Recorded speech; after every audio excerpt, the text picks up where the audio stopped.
En el año 1769, en la carretera entre Londres y Bristol, ocurrió un suceso del que los bandoleros de los caminos hablaban en voz baja en las tabernas, jurando sobre la Biblia la veracidad de cada palabra. 4 experimentados salteadores, cuyos nombres infundían temor a los viajeros de los condados occidentales, detuvieron una diligencia aquella noche de octubre y descubrieron en su interior algo que les hizo huir, abandonando sus armas y sus caballos. 2 de ellos se entregaron más tarde voluntariamente al sheriff, prefiriendo la horca a lo que habían visto en la carretera desierta. Las actas del juicio en el tribunal de Bristol conservan sus declaraciones bajo juramento, aunque los jueces consideraron a los bandidos locos o mentirosos que intentaban escapar de la pena de muerte fingiendo demencia. Pero había otros testimonios. Los campesinos de la aldea de Chipping Sodbury encontraron huellas extrañas en esa carretera,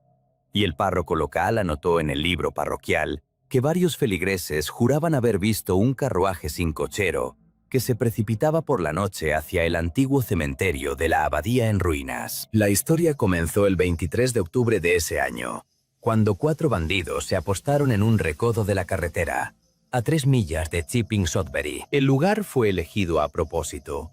Un espeso bosque de robles bordeaba la carretera a ambos lados, ocultando a los ladrones, y una curva cerrada obligaba a los carruajes a reducir la velocidad. El mayor de ellos, llamado Thomas Blackwood, llevaba 12 años dedicándose al robo y se jactaba de haber atracado más de 100 carruajes sin derramar una sola gota de sangre. Los otros 3 eran más jóvenes, pero también experimentados en su oficio. Esperaban el anochecer. La tarde de octubre era fría. La niebla se elevaba del suelo en largas lenguas blanquecinas, quedándose atrapada entre los troncos de los árboles. Blackwood se colocó en la rama de un viejo roble, desde donde se veía bien la carretera en ambas direcciones. 2 de sus cómplices mantenían los caballos en la maleza, a 50 yardas de la carretera, y el cuarto, un joven llamado William Cotter, estaba de pie junto al arcén, listo para saltar y agarrar los caballos por las riendas. Blackwood recordó más tarde en el juicio que vio la carruaje cuando aún estaba lejos, a aproximadamente 1 milla de distancia. La luz de las linternas se veía con inusual claridad a través de la niebla, aunque la noche era nublada y sin luna. Bajó del árbol, comprobó las pistolas, ambas estaban cargadas y amartilladas, y tomó posición. Sus hombres se prepararon.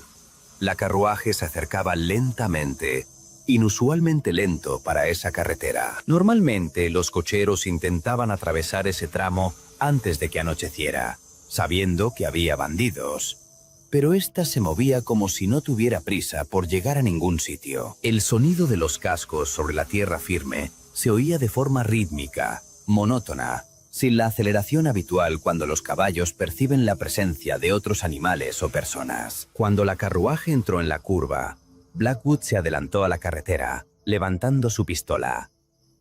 Cotter saltó por el otro lado, extendiendo los brazos para detener el tiro. Y entonces ocurrió lo primero extraño. Los caballos se detuvieron instantáneamente, sin la resistencia habitual, sin relinchar, sin intentar desviarse hacia un lado. Simplemente se quedaron clavados en el sitio, con la cabeza gacha, como si de repente se hubieran quedado dormidos en marcha. Blackwood gritó la tradicional exigencia: la cartera o la vida. Pero su voz sonó extrañamente apagada, como si la niebla absorbiera el sonido. Dentro del carruaje no había ni movimiento ni respuesta. Las linternas brillaban con una luz amarillenta y uniforme, pero no parpadeaban ni se balanceaban, como suele ocurrir con la más mínima brisa. El bandido se acercó. La carroza era antigua, pesada, con ruedas altas y tapicería oscurecida por el paso del tiempo. En las puertas se veía un escudo, pero estaba tan desgastado y ennegrecido que era imposible distinguirlo. Blackwood golpeó la ventana con la culata de la pistola. No se oyó ningún ruido desde el interior. Cotter sujetaba las riendas de los caballos y fue él quien primero notó algo extraño. Los animales estaban fríos. No solo estaban frescos por el aire de la tarde, sino helados, como si hubieran estado varias horas al frío. Su piel estaba dura al tacto, casi como madera. No salía vapor de sus fosas nasales, aunque la noche era lo suficientemente fría como para ello. Cotter soltó las riendas y retrocedió, murmurando algo. Blackwood rodeó el carruaje mirando por las ventanas. Las cortinas estaban corridas desde dentro, con una tela pesada y oscura. Intentó abrir la puerta, pero no cedió, como si estuviera cerrada por dentro.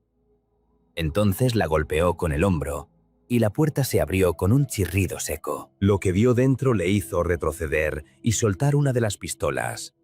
En el asiento del cochero había una figura con una capa negra y un sombrero de 3 picos, pero donde debería haber estado la cara, solo se veían los huesos del cráneo. Las cuencas de los ojos estaban vacías y se veían negras a la luz de las linternas. La mandíbula estaba ligeramente caída, dejando al descubierto los dientes amarillos. Las manos del esqueleto, cubiertas de piel pergaminosa, aún sostenían las riendas, y los dedos huesudos apretaban las correas de cuero.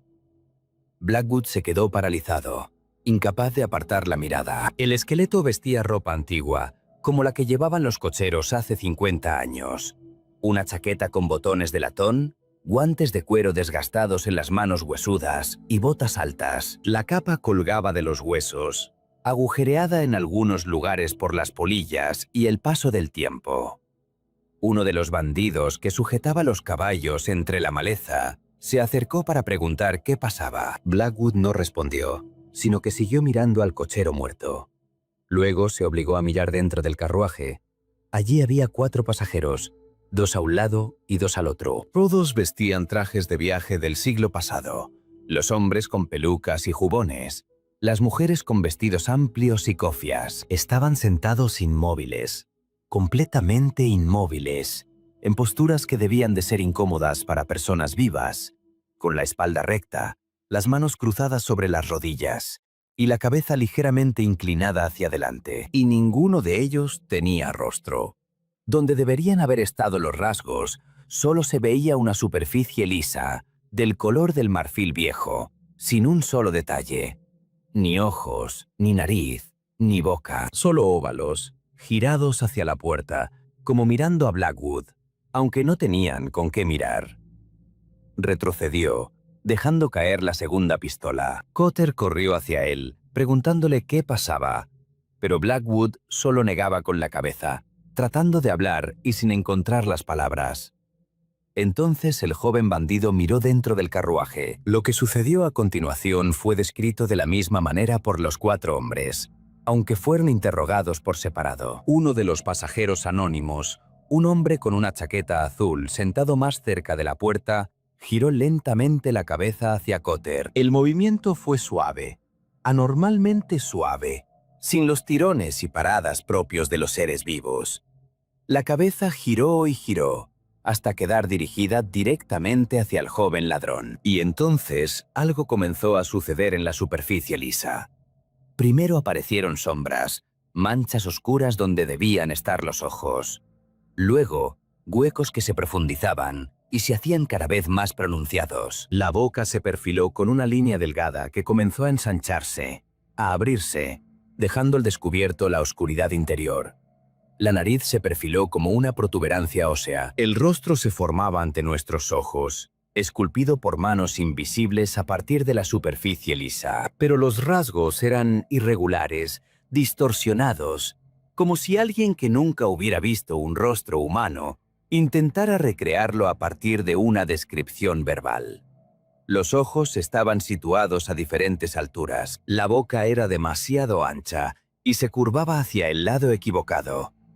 La nariz sobresalía en un ángulo extraño. Cotter gritó, un grito agudo e histérico, como el de los niños en sus pesadillas. Se dio la vuelta y echó a correr alejándose del carruaje, tropezando con raíces y piedras, cayéndose y levantándose de nuevo. Los 2 bandidos que sujetaban los caballos también vieron lo que estaba pasando y salieron corriendo, abandonando a los animales. Blackwood, el mayor y más experimentado de ellos, un hombre que había visto la muerte y la violencia en múltiples formas, se quedó parado unos segundos más, paralizado no por el miedo, sino por la total incomprensión de lo que estaba observando. Entonces, Las otras figuras dentro del carruaje también comenzaron a girar la cabeza. Lentamente, de forma sincronizada, todas en su dirección. Y en todas las superficies lisas comenzaron a aparecer rasgos. Echó a correr. Por primera vez en 12 años de robos, Thomas Blackwood huyó de su víctima sin llevarse ni un penique, abandonando su arma y cualquier idea de botín. Alcanzó a Cotter y juntos llegaron hasta sus caballos. Los 4 bandidos cabalgaron sin mirar por dónde iban, atravesando el bosque, rompiendo ramas y arriesgándose a romperse el cuello en la oscuridad. Solo se detuvieron al amanecer, a 6 millas de aquel maldito lugar, junto a un arroyo en un valle. Allí desmontaron y varios vomitaron por la emoción. Se sentaron en el suelo frío, temblando no tanto por el frío, como por el recuerdo de lo que habían visto. Blackwood fue el primero en hablar. Dijo que debían separarse, no volver a verse nunca más, olvidar ese camino y ese carruaje. Pero Cotter, todavía pálido como un lienzo, se opuso. Dijo que debían informar a las autoridades y advertir a otros viajeros. ¿Y si ese carruaje detenía a alguien más? ¿Quién sabe lo que podría pasar? Discutieron hasta el mediodía, hasta que llegaron a una decisión. Se dividirían en 2 grupos. Blackwood y uno de sus cómplices se dirigirían al norte. Intentarían perderse en Manchester o Liverpool. Cotter y el 4.º bandido irían a Bristol. Se entregarían al sheriff y lo contarían todo. Y así lo hicieron. El 25 de octubre, William Cotter y su compañero se presentaron en la oficina del sheriff de Bristol, entregaron las armas y solicitaron una audiencia con el juez. Los tomaron por locos, pero cuando dieron sus nombres reales y enumeraron los delitos de los que se les acusaba, los encerraron en celdas a la espera del juicio. El juicio comenzó el 3 de noviembre. El juez, Sir Henry Fielding, conocido por su severidad e intolerancia hacia cualquier intento de eludir el castigo mediante simulacros, presidió personalmente el proceso. Cotter y su compañero fueron acusados de múltiples casos de robo en la carretera, un delito castigado con la pena de muerte en la horca. Su defensa fue inusual. No negaron los delitos, sino que además dieron testimonios detallados de cada robo, mencionaron fechas, lugares y describieron a las víctimas. Pero cuando se trató de los acontecimientos del 23 de octubre, su relato se volvió extraño. Cotter describió el carruaje, el esqueleto del cochero y los pasajeros sin rostro con la misma precisión con la que describió los robos habituales. No intentó adornar la historia ni hacerla más dramática. Hablaba de forma seca y metódica, como alguien que testifica sobre un suceso totalmente normal. Fue precisamente esta normalidad en el tono, como señalaron los presentes en el juicio, lo que causó mayor impresión. El juez lo interrogó detalladamente. ¿Cómo era el carruaje? Antiguo, pesado, con ruedas altas. ¿De qué color eran los caballos? Negros, los 4. ¿Qué tiempo hacía? Nublado, frío, sin viento. ¿Estaban borrachos? No, completamente sobrios. ¿Quizás la oscuridad les impidió ver los detalles? Las linternas brillaban con intensidad. La visibilidad era suficiente. Cotter respondió a cada pregunta con calma y detalle. Su compañero confirmó cada palabra, añadiendo detalles que había observado desde otra posición. Sus testimonios coincidían en todos los aspectos esenciales. El fiscal intentó demostrar que se trataba de una historia planeada de antemano, inventada para evitar la pena de muerte mediante la declaración de demencia. Pero la defensa señaló lo extraño de tal plan. Los ladrones se entregaron voluntariamente y confesaron todos los delitos por los que se les buscaba. ¿Para qué lo hicieron si esperaban evitar el castigo? Es más, insistieron en que las autoridades verificaran su historia. Cotter exigió que el sheriff enviara a gente al lugar, inspeccionara la carretera y buscara la carruaje. Incluso dibujó un mapa detallado que mostraba el lugar exacto del incidente. Una curva de la carretera entre Chipping Sodbury y Bristol, a 3 millas del pueblo, junto a un viejo roble con la copa partida por un rayo. El juez, un hombre racional y escéptico, consideró sin embargo necesario comprobarlo. Envió al alguacil con 2 ayudantes al lugar indicado, con la orden de inspeccionar la carretera e interrogar a los habitantes locales. El agente regresó 3 días después con un informe que no hizo más que aumentar el misterio. El lugar fue encontrado sin dificultad, tal y como lo había descrito Cotter. En la carretera encontraron 2 pistolas abandonadas en el polvo. Las armas fueron identificadas como pertenecientes a Thomas Blackwood, ya que en las empuñaduras figuraban sus iniciales. Una pistola yacía en medio de la carretera y la otra, a varios metros, junto al arcén. Ambas estaban amartilladas, pero no se habían disparado. Además de las pistolas, el agente encontró unas huellas extrañas. En la carretera firme eran poco claras, pero en el arcén, donde la tierra era más blanda, se veían las huellas de las ruedas. Eran profundas, como las de un carruaje pesado. Las huellas conducían a un recodo. Se detenían allí durante varios metros. Por las huellas se veía que el carruaje había permanecido allí un tiempo. Y luego continuaban hacia Chipping Sodbury. Pero había otras huellas. Huellas de pies, muchas, esparcidas caóticamente alrededor del lugar donde se detuvieron. El agente distinguió las huellas de al menos 4 pares de zapatos diferentes. Botas pesadas, como las que llevan los jinetes. Las huellas indicaban una huida precipitada, pasos largos, huellas profundas de los dedos de los pies, características de una carrera rápida. Conducían al bosque, perdiéndose entre la maleza. El agente interrogó a los habitantes de Chipping Sodbury. Varias personas confirmaron haber visto una extraña carruaje en la carretera en las últimas semanas. Una anciana granjera juró que la había visto 2 veces, ambas a última hora de la noche, pasando por delante de su casa en dirección al antiguo cementerio junto a las ruinas de la abadía de San Oswald. Dijo que la carruaje se movía rápidamente, a pesar de la oscuridad, y no emitía el ruido habitual de la rueda sobre las piedras.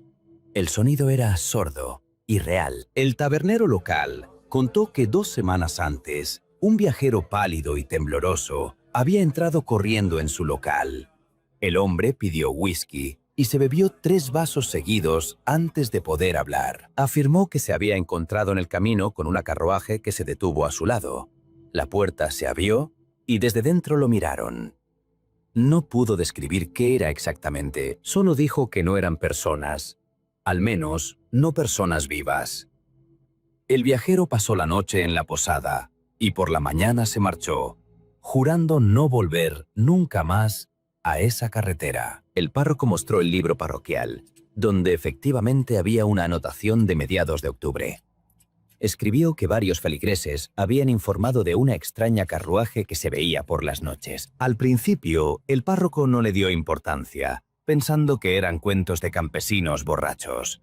Pero cuando los informes se multiplicaron, comenzó a hacer preguntas. Resultó que la carruaje siempre aparecía en las inmediaciones del antiguo cementerio. Allí, entre las tumbas cubiertas de maleza y las lápidas inclinadas, se encontraba la cripta familiar de los Cavendish, aristócratas locales, cuya estirpe se extinguió hacía unos 50 años. El último representante de la familia, Sir Robert Cavendish, murió en 1719 en circunstancias misteriosas. Lo encontraron muerto en una carruaje en esta misma carretera, de camino a Bristol. La causa de la muerte nunca se determinó. El cuerpo no presentaba heridas, signos de envenenamiento ni enfermedad.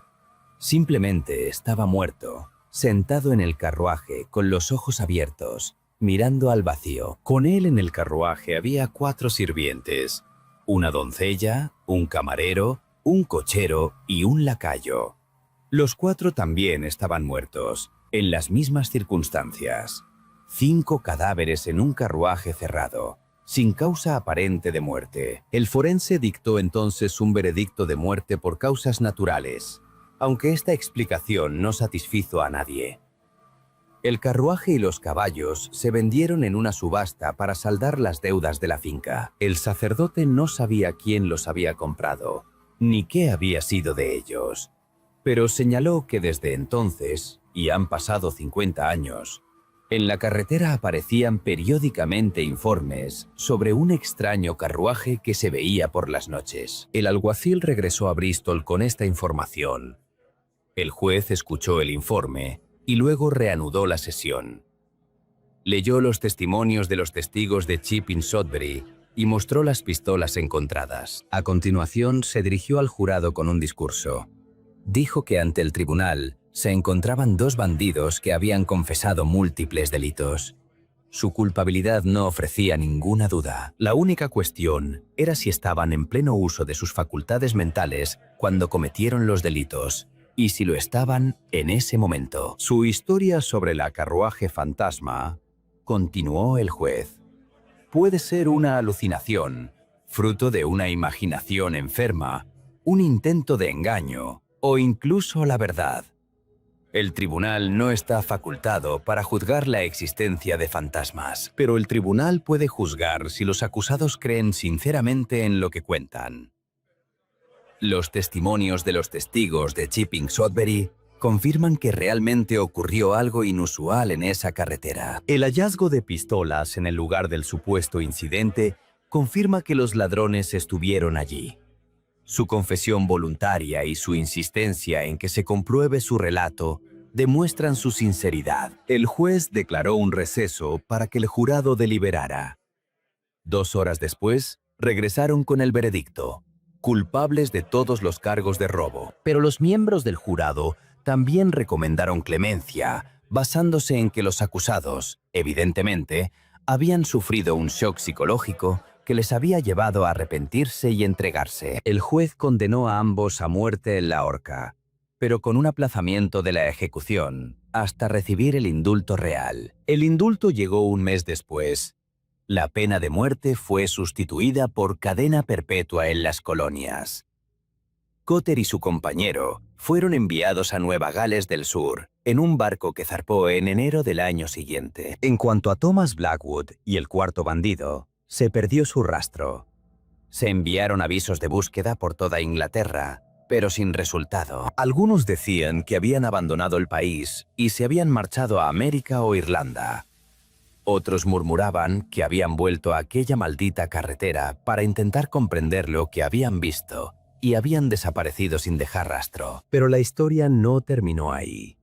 Las autoridades de Bristol, alarmadas por los testimonios y el informe del alguacil, decidieron llevar a cabo una investigación más exhaustiva. A finales de noviembre de 1769, se enviaron al lugar 6 hombres armados, encabezados por un capitán de dragones. Se les ordenó patrullar la carretera durante una semana, especialmente por la noche, e intentar interceptar la misteriosa carruaje si aparecía. El capitán, un hombre práctico y valiente, veterano de las guerras continentales, se mostró escéptico ante la misión.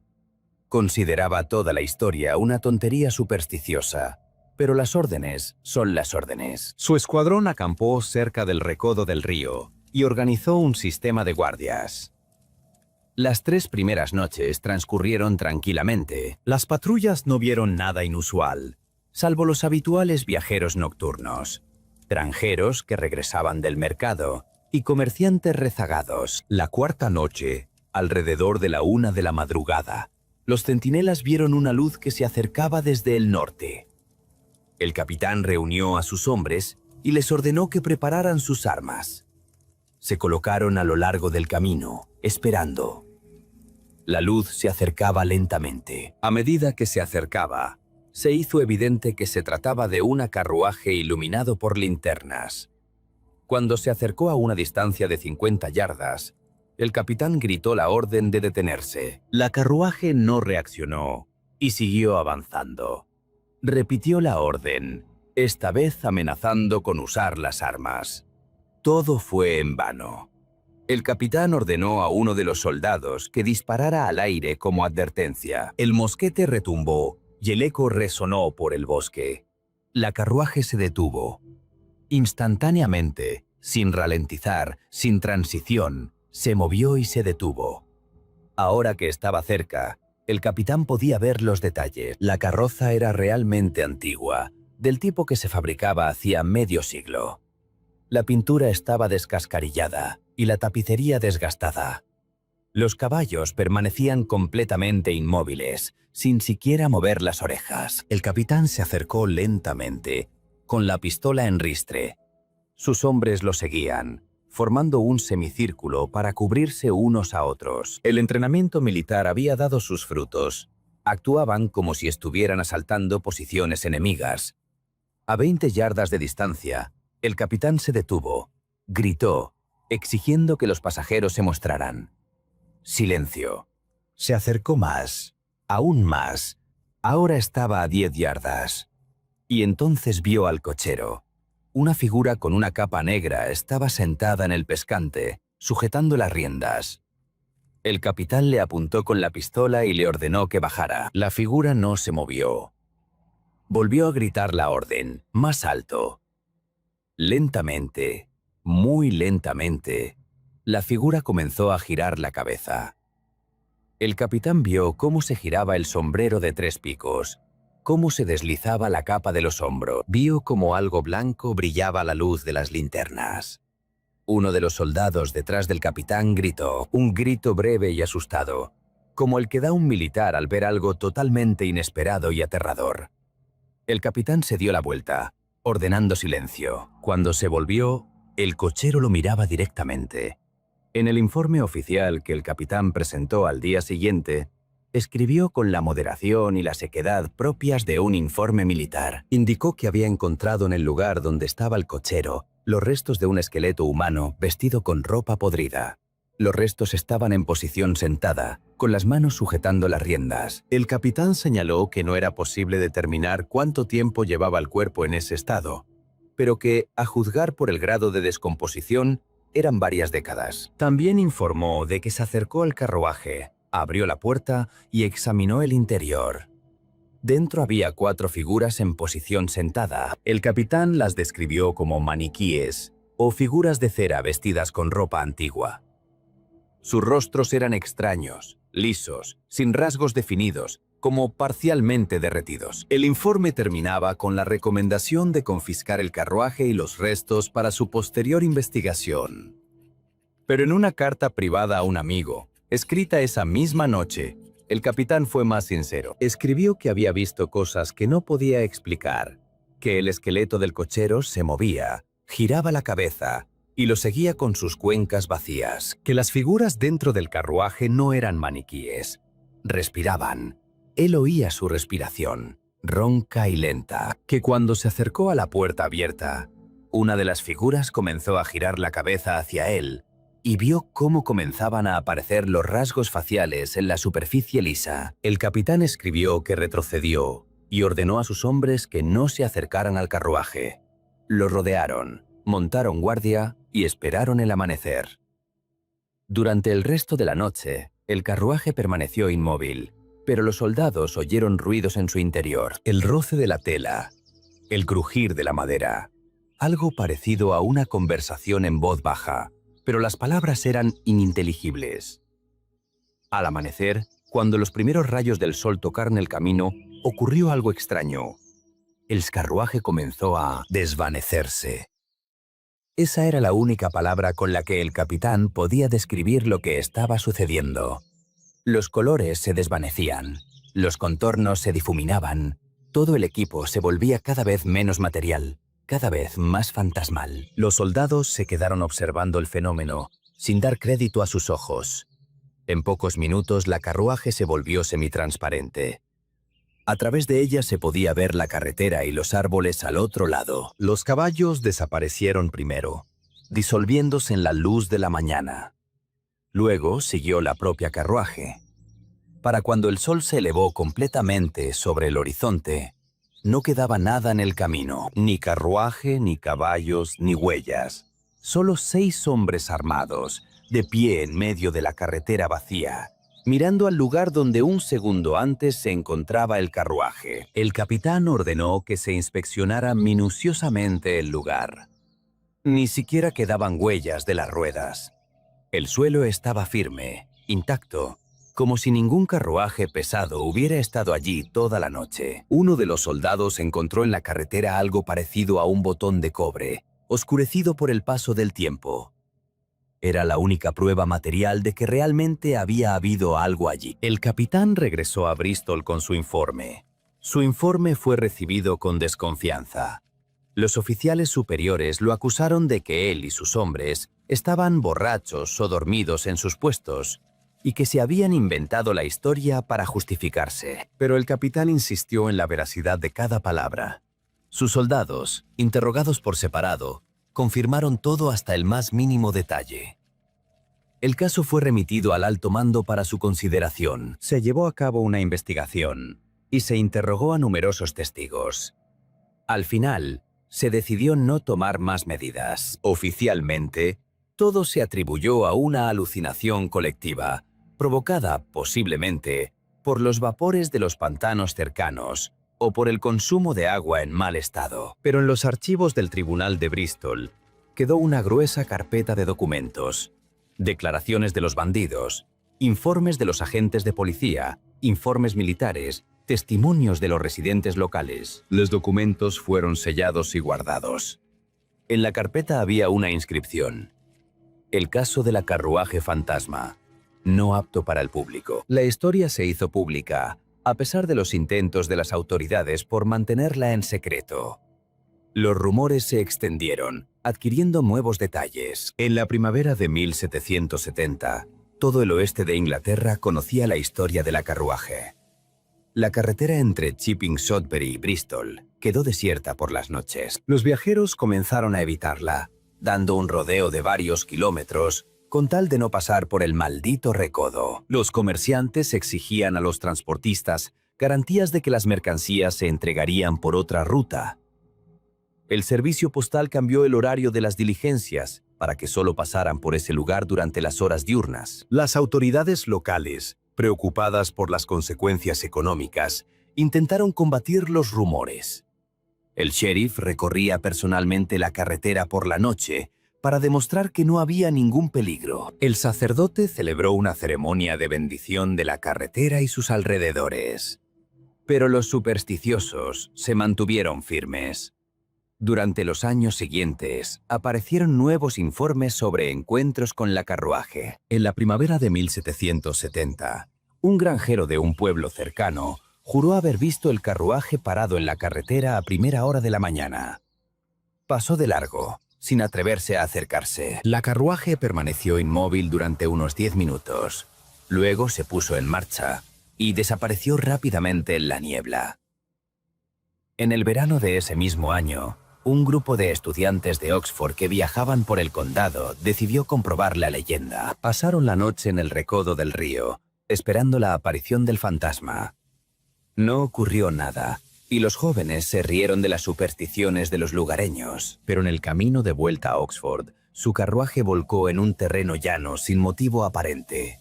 Un estudiante se rompió una pierna y otros dos sufrieron contusiones. El cochero juró que los caballos se habían asustado repentinamente por algo en la carretera que él no podía ver. En otoño de 1770, le ocurrió un percance al reverendo Jonathan Whitfield, vicario de la parroquia vecina. Regresaba tarde por la noche después de visitar a un feligrés enfermo. En el camino, su carruaje chocó con otro. El reverendo salió para aclarar las circunstancias del accidente e intercambiar datos para la indemnización por los daños. Nadie salió del otro carruaje. El reverendo se acercó y llamó a la puerta. No hubo respuesta desde dentro. Abrió la puerta y miró dentro. En su diario, encontrado muchos años después de su muerte, el reverendo describió que vio allí algo que le hizo dudar de todo lo que había enseñado a sus feligreses. Escribió sobre figuras sin rostro, sobre la presencia de algo que no era ni vivo ni muerto, sobre la mirada que emanaba de seres sin ojos, sobre el miedo que se apoderó de él, un hombre de fe que nunca había temido ni al diablo ni a la muerte. El reverendo cerró la puerta, volvió a su carruaje y ordenó al cochero que se marchara. Se alejaron rápidamente, mientras que el otro carruaje permaneció en la carretera. Cuando al día siguiente el reverendo envió a gente a inspeccionar el lugar del accidente, no encontraron ningún rastro de colisión. Su propia carroza tenía daños, un eje roto, una rueda partida, pero no había rastros de la otra carroza. Después de este incidente, el reverendo cambió, se volvió reservado. Pasaba mucho tiempo solo, rezando. En sus sermones comenzó a hablar de cosas que están más allá de la comprensión humana, de misterios que es mejor no intentar desvelar. Los feligreses notaron que evitaba viajar por carretera de noche y bendecía a cada viajero con especial fervor. A finales de siglo, los informes sobre la carruaje fantasmal se hicieron menos frecuentes. El último avistamiento documentado data de 1798, cuando una diligencia nocturna, contrariamente a todas las normas, atravesó el maldito recodo. Los pasajeros contaron que vieron una extraña luz en la carretera delante de ellos, pero la diligencia pasó sin detenerse y no ocurrió nada. Poco a poco, la historia pasó a formar parte del folclore local. Con la aparición de nuevas carreteras, la mejora de la iluminación y el aumento de la población del condado, los sucesos místicos dejaron de asustar a la gente como antes. La carretera volvió a ser segura y los viajeros dejaron de evitarla. Pero los ancianos de Chipping Sodbury siguieron contando a los forasteros los acontecimientos de 1769 durante mucho tiempo. Sobre los bandidos que se entregaron a las autoridades tras encontrarse con algo peor que la horca. Sobre los soldados que vieron cómo las carruajes se desvanecían en la luz de la mañana. Sobre el sacerdote que dejó de sonreír después de mirar por la ventana del carruaje fantasmal. En el año 1832, cuando se estaba ampliando la carretera, los trabajadores se toparon con un extraño hallazgo. Bajo un viejo roble, el mismo que tenía la copa partida, descubrieron un entierro. No era muy profundo y no tenía ninguna lápida. En la tumba yacían los restos de 4 personas enterradas al mismo tiempo. Junto a los restos se encontraron ropa podrida, varios botones de cobre y restos de botas de cuero. También encontraron allí 4 balas de mosquete, deformadas, como si hubieran estado expuestas al fuego. El examen forense reveló que los huesos pertenecían a 3 hombres y una mujer, todos fallecidos entre los 30 y los 50 años de edad. No se pudo determinar la causa de la muerte, ya que los huesos no presentaban daños. Los restos fueron enterrados en el cementerio parroquial con las ceremonias correspondientes. El sacerdote que ofició la ceremonia no conocía la historia de la carroza fantasma, que para entonces ya casi se había olvidado. Pero algunos de los ancianos presentes se miraron entre sí, recordando las historias de sus abuelos. Una de las ancianas, que tenía más de 80 años, se acercó al sacerdote después de la ceremonia. Le dijo que su abuelo le había hablado de una carruaje que aparecía en el camino cuando él era joven, sobre los sirvientes de Sir Robert Cavendish, que murieron junto con su amo en circunstancias misteriosas, sobre el hecho de que los enterraron apresuradamente y sin ritos, porque su muerte fue extraña, y el sacerdote temía que pudiera tratarse de la peste u otra epidemia. La anciana decía que el abuelo creía que las almas de esas personas no habían encontrado la paz porque las habían enterrado de forma indebida, que seguían recorriendo el camino, repitiendo una y otra vez su último viaje, con la esperanza de completarlo por fin y encontrar la paz. El sacerdote escuchó su historia con cortesía, pero sin mucho interés. No creía en los fantasmas y consideraba que todo eso eran supersticiones. Sin embargo, anotó en el libro parroquial las circunstancias del hallazgo y el nuevo entierro, añadiendo un breve resumen de lo que le había contado la anciana. Tras el nuevo entierro, efectivamente dejaron de llegar noticias sobre la carruaje fantasmal. La carretera se convirtió en una vía completamente normal, sin nada destacable. El viejo roble fue talado durante la ampliación de la calzada. La curva se enderezó, pasando a formar parte de una carretera recta y moderna. El lugar perdió toda conexión con su sombrío pasado. En los archivos de Bristol todavía se conserva una vieja carpeta con documentos. Nadie la ha leído en más de un siglo. Los papeles se han amarilleado, la tinta se ha desvanecido, pero los registros permanecen.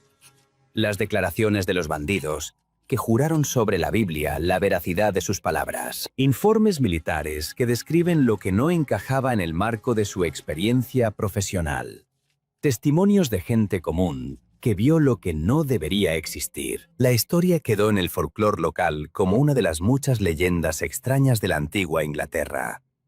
Una carruaje fantasmal con un cochero muerto y Pasajero sin rostro, que circulaba por las noches asustando a los viajeros. Un cuento hermoso y espeluznante, en el que nadie cree realmente. Pero a veces, en las profundas noches de otoño, cuando la niebla se levanta de la tierra y cubre las carreteras de Gloucestershire, los ancianos de las tabernas de Chipping Sodbury cuentan la historia de 1769 sobre 4 bandidos que se encontraron con algo que les hizo abandonar la vida fuera de la ley.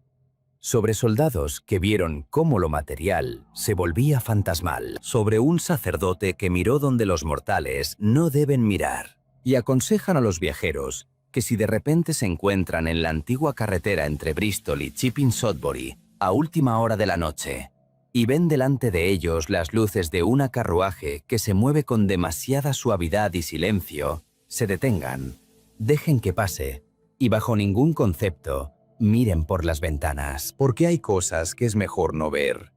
Hay secretos que es mejor no desvelar. Y en lo profundo de los bosques de Gloucestershire, en el antiguo cementerio junto a las ruinas de la abadía de St. Oswald, entre las tumbas cubiertas de maleza, se encuentra una lápida inclinada con una inscripción casi borrada. Allí está enterrado Sir Robert Cavendish, el último de su linaje, fallecido en circunstancias misteriosas en el año 1719. Cerca hay 4 tumbas sin lápidas, donde yacen sus sirvientes, reenterrados más de un siglo después de su muerte. Los lugareños no van a este cementerio después del anochecer. Dicen que a veces se oye el sonido de cascos, el chirrido de ruedas sobre la tierra, voces apagadas. Que en las noches brumosas, entre las tumbas, se puede ver una luz que se mueve entre los árboles. Que si se escucha con atención, se puede oír cómo alguien llama. Llama con una voz que no pertenece a un ser vivo. Pero, por supuesto, todo esto son solo leyendas. Supersticiones del pueblo llano, nada más. Porque los fantasmas no existen. Los muertos no viajan en carruajes. Y las historias sobre pasajeros sin rostro no son más que inventos de bandidos asustados que intentaban escapar de la horca. ¿No es así?